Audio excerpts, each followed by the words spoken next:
آج ممبر پہ اور اس ممبر پہ بیٹھ کے اور کھڑے ہو کے ہم کیا کرتے ہیں؟ فلاں ایسا ہے، فلاں ایسا ہے۔ آؤ امام بخاری کا منہج سنیے۔ احناف نے یہ کہا کہ جمعہ کسی دیہات میں نہیں ہو سکتا، جمعہ ہوگا جو شہر ہوگا، جہاں عدالتیں ہوں گی، بازار ہوگا۔ غازی آباد میں عدالتیں ہیں؟ پھر تو ویلے ہوئے نا۔ امام بخاری نے کوئی بات نہیں کی، منہج دیکھیے۔ کہتے ہیں باب الجمعۃ فی القری والمدن، جمعہ شہر میں بھی ہو سکتا ہے، دیہات میں بھی ہو سکتا ہے۔ چپ کر کے روایت لے آئے ہیں، ان اول جمعۃ جمعت بعد جمعۃ فی مسجد رسول اللہ صلی اللہ علیہ وسلم فی مسجد عبد القیس بجواسہ من البحرین۔ اللہ کی رسول کی مسجد کے بعد جو سب سے پہلا جمعہ پڑھا گیا ہے بحرین کے اندر جواسہ بستی میں پڑھا گیا۔ اگر جواسہ بستی میں ہو سکتا ہے تو پھر غازی آباد میں بھی ہو سکتا ہے، بازار نہ بھی ہو، کیونکہ ہمیں تو مسئلہ وہ چاہیے جو اللہ کے رسول کی طرف سے آیا۔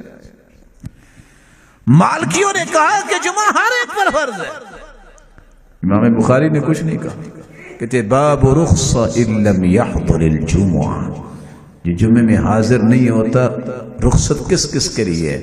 سنن ابی داؤد کی روایت پڑھ کے آئے ہوں گے، الجمعۃ حق واجب فی جماعہ الا اربع، چار لوگوں کے سوا ہر ایک پر فرض ہے جمعہ۔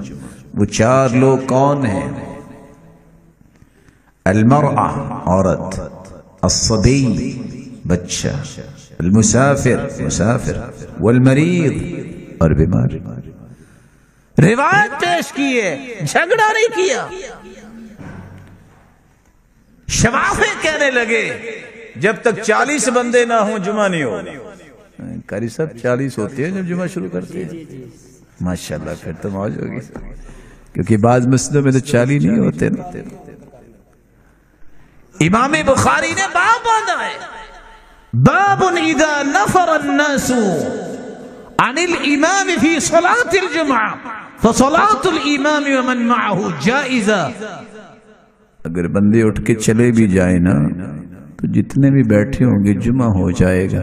روایت کیا لائے ہیں؟ اللہ کے رسول خطبہ دے رہے تھے، سامنے صرف 12 صحابہ بیٹھے تھے، تو 40 کی شرط کہاں سے آ گئی؟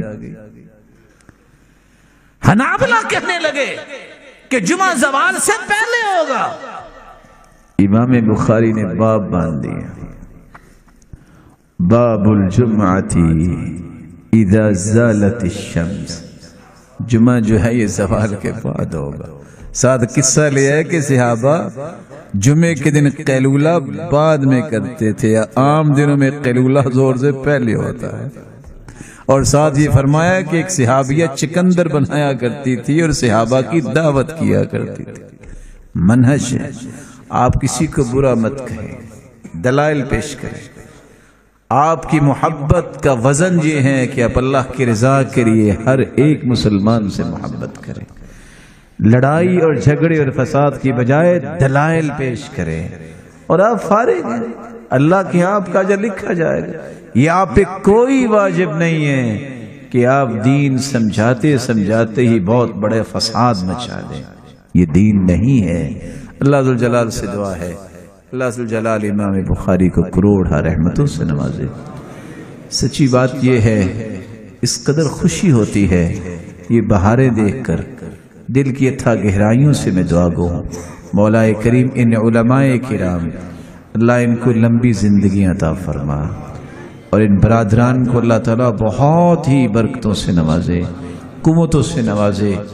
یہ سینوں میں قرآن کی محبت اور حدیث کی محبت پیدا کرنے والے، اے اللہ ان کو دنیا اور آخرت میں عزتوں سے نواز، اور الہ العالمین یہ جو فارغ ہونے والے ہیں ان کو امت کے رہبر و رہنما بنا، اور قیامت کی دیواروں تک جب تک تو میرے مالک چاہے اس دین کے اوپر قرآن و سنت کی پابندی کرنے والے قائم و دائم فرما۔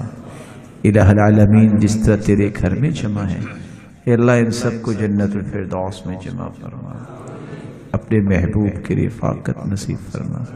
اور اپنے دیدار کا مستحق بنا۔ الہ العالمین، بہت کمزور ہیں، لیکن تیری رحمت جب اور توفیق آئے گی تو یہ کمزوری طاقت میں بدل جائے گی۔ ایسے رجال کھڑے فرما جس کام کو بہتر سے بہتر کرنے والے بنے، اور اس دین کا بول بالا دنیا کے کونے کونے تک ہو، اور ہماری صلاحیتیں اور ہماری کوئی بھی ایسی چیز جو اسلام کے لیے صرف ہو سکے ہمیں توفیق عطا فرما اور ہمیں قبول فرما۔ السلام علیکم ورحمۃ اللہ وبرکاتہ۔